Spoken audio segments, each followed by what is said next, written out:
Ya, terima kasih pemirsa. Anda kembali bersama kami menyaksikan Di debat perdana calon gubernur dan calon wakil gubernur DKI Jakarta tahun pemilihan 2024. dan hadirin pada segmen kedua ini calon gubernur akan menjawab pertanyaan yang telah dibuat oleh tim panelis. Selain menjawab pertanyaan, masing-masing calon gubernur juga diberikan kesempatan menanggapi jawaban dari calon gubernur lainnya. Dan untuk memastikan debat berlangsung adil, pertanyaan masing-masing subtema akan diundi. Kami persilakan kepada para calon gubernur untuk maju ke depan mejanya masing-masing. Baik, hadirin sekalian, pendalaman visi, misi, dan program kerja akan dimulai dengan calon gubernur nomor urut 1. Baik, untuk itu kami persilakan panelis Profesor Dr. R. Siti Zuhro MA untuk mengambil pertanyaan subtema di dalam fishbowl. Setelah itu diperlihatkan ke kamera hadirin dan juga moderator Ibu subtemanya. Silakan. Silakan Profesor.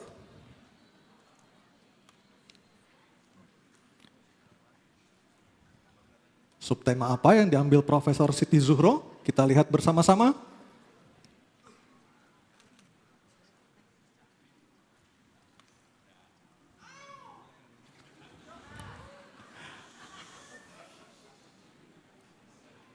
Subtema gender. Oke.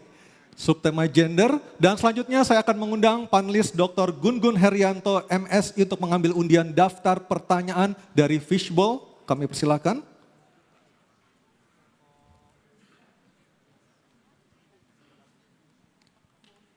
Bisa disebutkan Profesor Gun-Gun? A. Oke, baik. Gender huruf A. Saya akan mengambil Gender amplopnya. huruf A. Baik, ini kita Baik. perlihatkan terlebih dahulu. Masih dalam posisi tersegel. Dalam posisi tersegel, ini memastikan bahwa pertanyaan dijamin kerahasiaan. Silakan Anissa dibaca.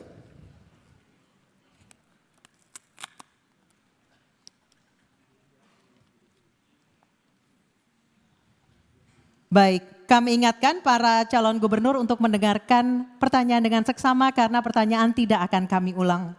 Pertanyaan untuk calon gubernur nomor urut 1, Bapak Ridwan Kamil adalah indeks ketimpangan gender di Jakarta berdasarkan data BPS tahun 2023 sebesar 0,256.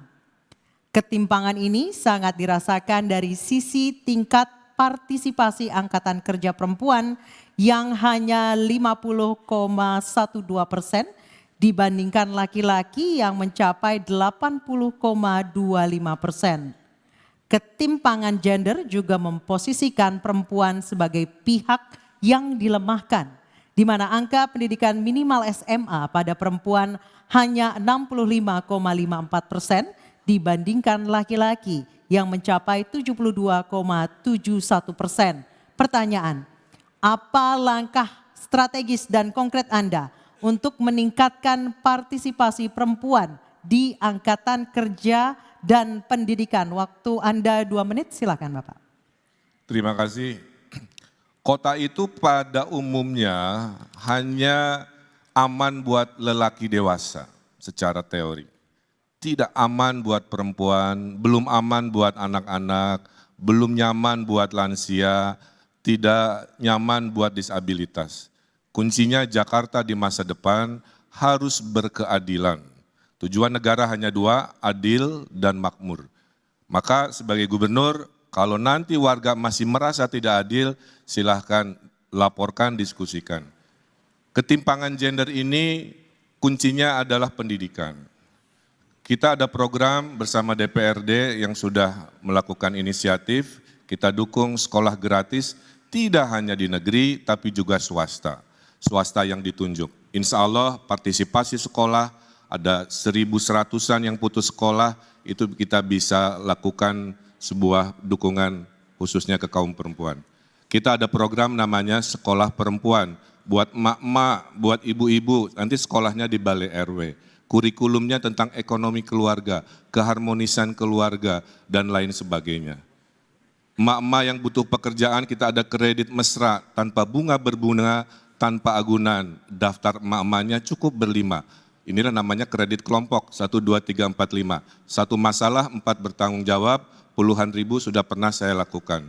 Kombinasi dengan akses kemudahan berusaha, kombinasi dengan sekolah informal emak-emak, dan sekolah gratis untuk perempuan di level formal, 3 itu saya kira akan meningkatkan kualitas indeks sehingga ketimpangan gender bisa kita selesaikan. Saya kira perempuan harus dilindungi, perempuan harus memiliki yang namanya kesetaraan dengan perlindungan oleh gubernur dan pemimpin Jakarta. Terima kasih. Baik. Terima kasih Bapak Ridwan Kamil. Mohon tenang hadirin. Kesempatan berikutnya saya berikan kepada calon gubernur nomor urut 2 Bapak Dharma Pongrekun untuk menanggapi jawaban calon gubernur nomor urut 1. Waktunya 1 menit, silakan. Baik, makasih. Kesetaraan gender seharusnya terjadi ketika kita bersikap adil. Dan fondasi untuk kesetaraan itu adalah adab. Tanpa adab, maka kebijakan yang diambil tidak akan pernah adil. Oleh sebab itu, Pemprov DKI, khususnya Dinas Tenaga Kerja, harusnya selalu mengumumkan secara transparan peluang-peluang kerja yang ada di Jakarta dan dibagi sesuai dengan persentase yang diharapkan dan diinginkan oleh perundang-undangan. Oleh sebab itu, mari kita kembali menjaga adab supaya kita dapat bersikap adil sehingga kebijakan-kebijakan yang dirasakan tidak malah membuat perasaan rakyat tidak adil. Terima kasih. Baik, terima kasih.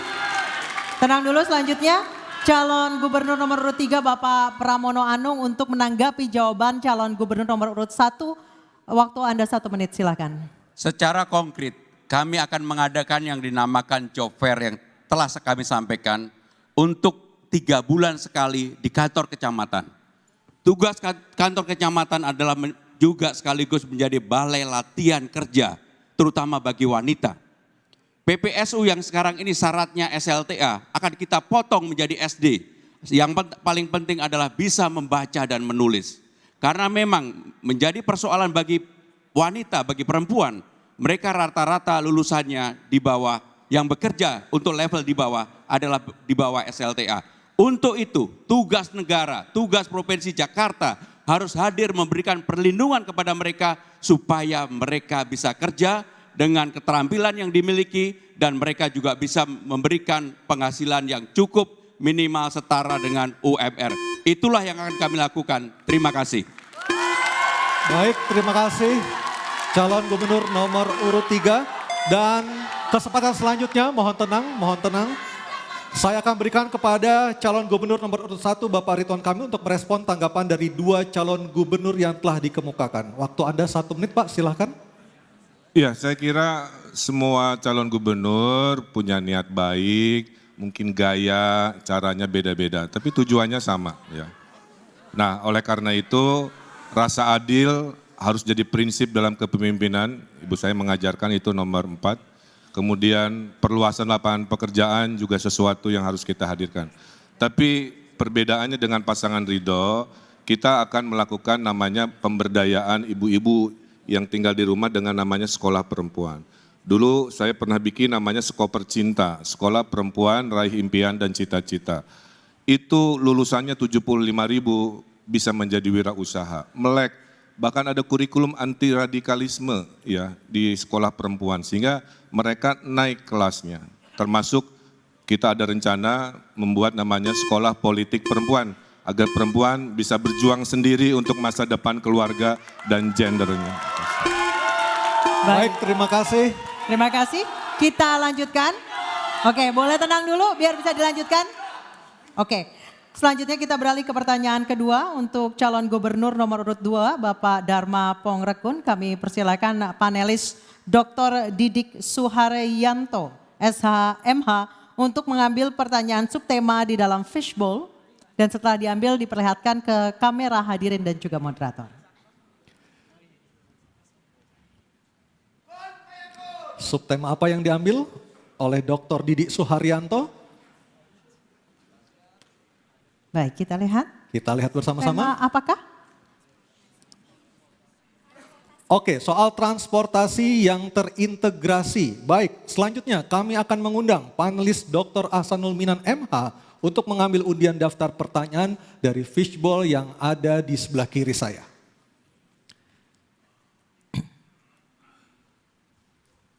Ya, sudah diambil bolanya. Silakan dibuka. A. Oke. Transportasi dan terintegrasi huruf A. Huruf A. Baik, Kita lihat. kita lihat. Saya perlihatkan terlebih dahulu, masih tersegel amplopnya. Masih tersegel amplopnya. Silakan. Tandanya Anissa. kerahasiaan dari pertanyaan ini. Oke, kita buka dulu. Baik, kami ingatkan lagi para calon gubernur untuk mendengarkan dengan seksama karena pertanyaan tidak akan diulang. Subtema transportasi terintegrasi. Berdasarkan TomTom Traffic Index tahun 2022, Jakarta menduduki peringkat ke-29 sebagai kota termacet di dunia. Warga Jakarta membutuhkan waktu 53% ekstra lebih lama untuk mencapai tujuan perjalanan mereka selama jam sibuk dibandingkan waktu perjalanan normal. Jumlah kendaraan bermotor tahun 2023 melonjak 24,3% dari 2017 sehingga total kendaraan mencapai 21,9 juta unit berdasarkan data dari Korlantas Polri dan Dinas Perhubungan DKI Jakarta. Aspek transportasi umum dan mobilitas merupakan kelemahan terbesar Jakarta untuk menjadi kota global. Pertanyaan, bagaimana program strategis dalam 5 tahun kepemimpinan Anda untuk mengatasi kemacetan di Jakarta? Waktu menjawab 2 menit dimulai dari Anda berbicara, kami persilahkan. Dengan mengoptimalkan apa yang sudah ada, terutama manajemen. Tidak perlu dulu menambah armada. Manajemen diperbaiki, dioptimalkan, pastikan setiap trek itu jaraknya 10 menit dan harus dipastikan. Kemudian dipastikan keamanan supaya disabilitas, lansia, ibu-ibu hamil maupun anak-anak itu mendapatkan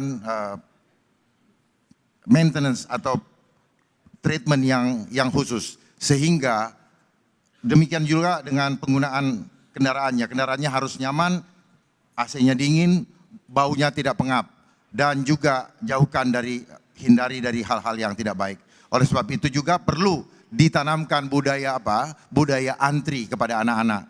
Masukkan di dalam kurikulum supaya budaya antri ini ada di dalam adab kita.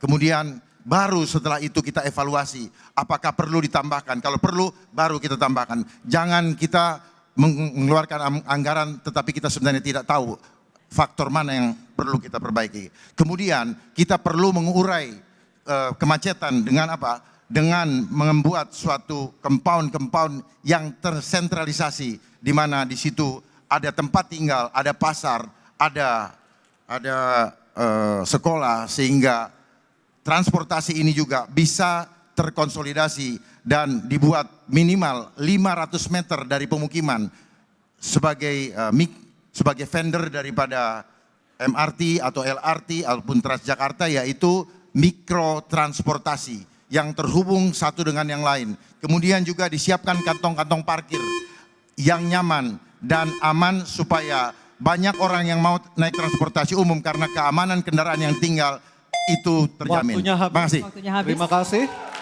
Dan kami persilakan kepada calon gubernur nomor urut 1 Bapak Ridwan Kamil untuk menanggapinya dalam waktu 1 menit. Kami persilakan Pak Ridwan Kamil. Ya, mengatasi macet ada 2 ideologi. Ideologi memfasilitasi pergerakan MRT, LRT, Transjakarta, busway, bikeway, dan lain sebagainya. Kita mungkin akan coba berinovasi membuat riverway atau perahu melintasi 13 sungai di Jakarta. Kemudian juga perluasan yang namanya flyover masih dibutuhkan secara reality. Ya. Nah, ideologi kedua yang pasangan Ridho akan kembangkan selama 5 tahun adalah mengurangi pergerakan. membangun pusat-pusat pertumbuhan, CBD-CBD, di Ancol, di PIK, di Meruya, di Kelapa Gading, di TBC Matupang. Sehingga orang selatan tinggalnya di selatan, tidak usah ke pusat, kerja di selatan, ngemol di selatan. Orang di barat, tinggal di barat, kerja di barat, ngemolnya di barat, tidak harus semua ke pusat. Kemudian kita pergilirkan yang namanya work from home. Senin industri media, Selasa industri hukum, sehingga mengurangi pergerakan, digabung memfasilitasi pergerakan, insya Allah mengurangi kemacetan. Baik, Waktu waktunya habis. habis. Terima kasih. Selanjutnya kami persilakan calon gubernur nomor urut 3, Bapak Pramono Anung untuk menanggapi. Bapak, waktu Anda 1 menit, silakan. Transjakarta tidak cukup untuk mengatasi menyelesaikan persoalan macet di Jakarta. Aglomerasi telah ada, maka yang harus dilakukan adalah Trans Jabodetabek. Untuk itu, maka harus diatur dari ujungnya.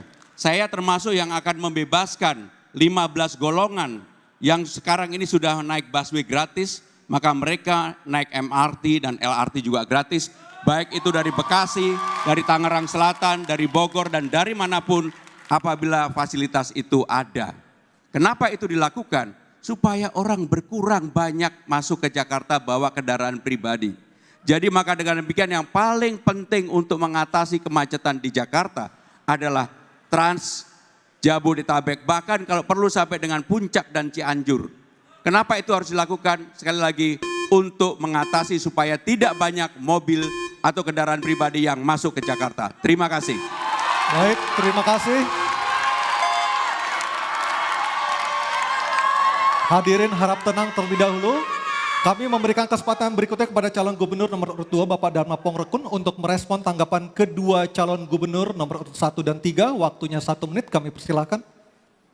Baik, pendapat dari kedua paslon tidak salah, semua benar. Hanya yang diperlukan adalah prioritas mana yang perlu kita dahulukan.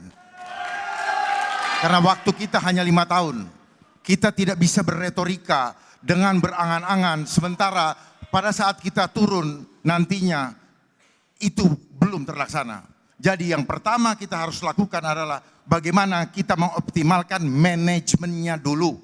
Jangan sampai aturannya sudah ada tetapi hanya menjadi aturan dan tidak dikawal bagaimana kelanjutannya. Jangan sampai ada programnya apalagi kalau tidak dilaksanakan.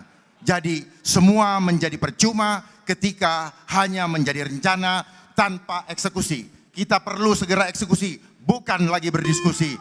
Terima kasih. Baik, waktunya masih sisa ada waktu? Bapak? Masih ada sisa waktu? Sudah cukup? Oke, baik. Terima kasih untuk Terima jawaban kasih. dan juga tanggapan dari ketiga pasangan calon gubernur.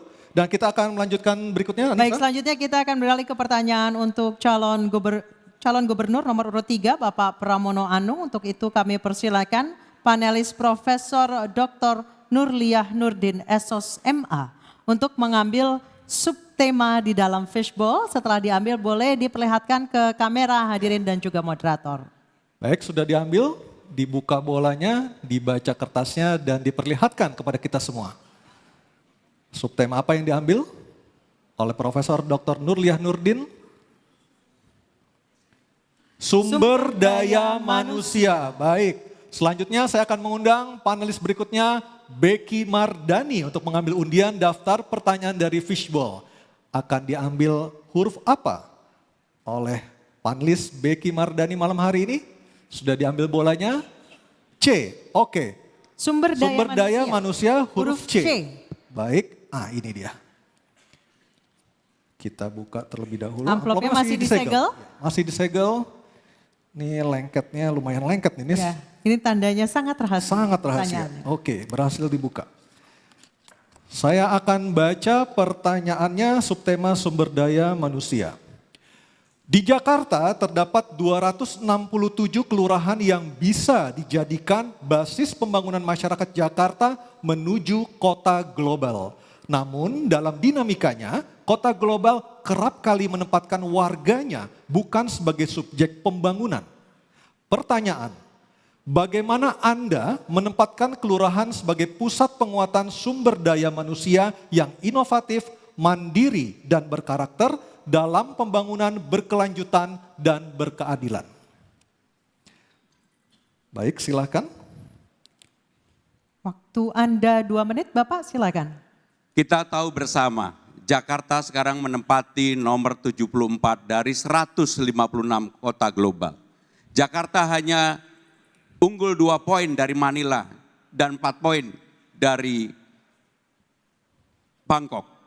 Saudara-saudara sekalian, apa yang akan kami lakukan untuk itu?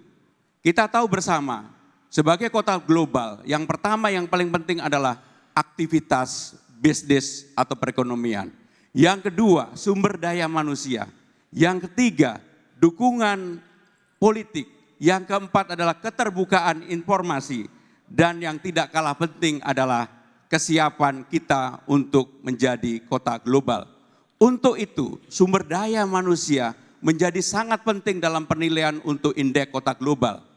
Dalam indeks yang dikeluarkan oleh PIRNI, sumber daya manusia 30% menempati itu. Kelurahan kita ada 267. Apa yang harus dilakukan? Seperti yang saya katakan tadi, maka kita harus yang namanya Kartu Jakarta Pintar, Kartu Jakarta Sehat, dan juga untuk para mahasiswa KJMU, betul-betul negara harus hadir untuk itu. Inilah yang menjadi persoalan, kenapa sumber daya manusia kita seringkali tidak siap. Termasuk yang sudah saya katakan tadi, maka pemerintah berkewajiban untuk menyiapkan job fair selama 3 bulan sekali di kantor kecamatan, bahkan kalau perlu di kantor kelurahan. Inilah yang akan kami lakukan secara detail.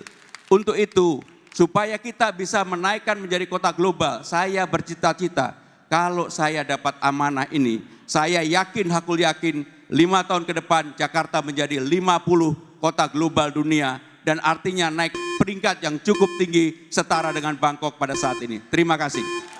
Baik, terima kasih calon gubernur nomor urut 3. Dan berikutnya saya akan mempersilakan calon gubernur nomor urut 1 Bapak Ridwan Kamil menanggapi jawaban dari Cagup nomor urut 3. Waktunya 1 menit, kami persilakan. Bapak Ibu warga Jakarta, kenyataannya tidaklah mungkin urusan Jakarta dibereskan sentralisasi dari balai kota. Konsep Ridho adalah DKI, desentralisasi, kolaborasi, dan inovasi. Kelurahan itu adalah ujung ASN, di bawah kelurahan ada RW. Itulah kenapa kita akan demokratisasi warga-warga Jakarta yang pintar untuk mendesain sendiri versi globalnya mereka. Dengan cara apa? Diberi anggaran 200 juta per tahun per RW, total 1 miliar selama 5 tahun, insentif RT RW, Dasawisma, PKK, Posyandu semua juga dinaikkan. Kombinasi ini bayangkan ada rapat di 2.700 RW dibimbing oleh Pak Lurah untuk mendesain masa depannya sendiri. Gubernur bisa ngurus yang besar-besar, di level ujung bisa oleh Lurah dan para RW yang diberdayakan. Terima kasih. Baik, Terima kasih. Cagup nomor Selanjutnya, urut 1. calon gubernur nomor urut 2. Mohon Bapak tenang. Dharma Mohon Pongrekun. tenang. Oke, tenang dulu boleh? Oke, thank you. Ke Bapak Dharma Pongrekun, kami silakan untuk menanggapi jawaban dari Cagup nomor urut 3. Waktu Anda 1 menit, silakan. Penguatan sumber daya manusia artinya ada masalah dengan sumber daya manusia. Ada masalah dengan manusia. Manusia bukan hanya tubuh tapi jiwa. Sehingga masalah adab itu harus dibenahi dulu. Sehingga kemauan untuk bekerja itu menjadi tinggi, menjadi tanggung jawab dari keluarga. Dan persoalan yang harus kita identifikasi adalah apa? Kita harus tahu ada masalah apa yang terpenting. Ada masalah persaingan di dalam pekerjaan. Di mana Jakarta, gubernur sebagai ayah daripada warga Jakarta, itu harus mendahulukan yang ber-KTP Jakarta. Karena ternyata banyak yang masuk ke Jakarta dan itu membuat banyak dari warga Jakarta yang tidak punya kesempatan diterima di suatu pekerjaan. Akibat dari apa? Akibat belum atau kurang dipercayanya. Dengan program jaminan Babe, maka kami sebagai gubernur akan menjadi Waktunya Waktu habis, kita berikan aplaus yang paling meriah untuk jawaban dan juga tanggapan dari 3 calon gubernur ini. Terakhir masih ada? Masih Kita ada kembali lagi ya? calon gubernur. Oke, ke silakan. calon gubernur nomor urut 3, Bapak Pramono Anung untuk merespon tanggapan dari kedua calon gubernur nomor urut 1 dan juga nomor urut 2 tadi. Waktu Bapak 1 menit, silakan. Undang-Undang nomor 2 tahun 2004 sudah mengatur untuk keperluan RT, RW, dan kelurahan itu angkanya tidak boleh lebih dari 5%. Sehingga dengan demikian, apa yang akan kami lakukan untuk kelurahan, kami akan membangun yang disebut dengan balai rakyat. Di sanalah sumber daya manusia ditingkatkan, di sanalah kita berinteraksi, di sanalah kebudayaan dibangun, di sanalah kegotong royongan juga diciptakan. Dan yang paling penting, apa yang menjadi pertanyaan di bawah, bagaimana untuk urusan yang mendasar kalau mereka mau mengawinkan anaknya, mau mekintankan anaknya, ada tempat di mana balai rakyat. Ini bagian dari mendorong agar sumber daya manusia di tingkat paling bawah di kelurahan bisa dihidupkan. Dan saya yakin, seyakin-yakinnya bahwa itu bisa dilakukan dan pasti akan membawa manfaat yang cukup besar bagi masyarakat. Terima kasih. Terima kasih calon gubernur nomor urut 3. Dan kita berikan aplaus yang paling meriah untuk Silakan jawaban berikan dan apresiasi. juga tanggapan dari 3 orang calon gubernur di hadapan kita ini. Dan kita akan jeda terlebih dahulu. Dan nanti kami akan kembali dengan pendalaman visi misi dengan subtema lainnya. Sejumlah gagasan akan disampaikan oleh 3 calon wakil gubernur DKI Jakarta di segmen berikutnya. Tetap bersama kami di Debat pertama calon gubernur dan calon wakil gubernur DKI Jakarta pemilihan tahun 2024.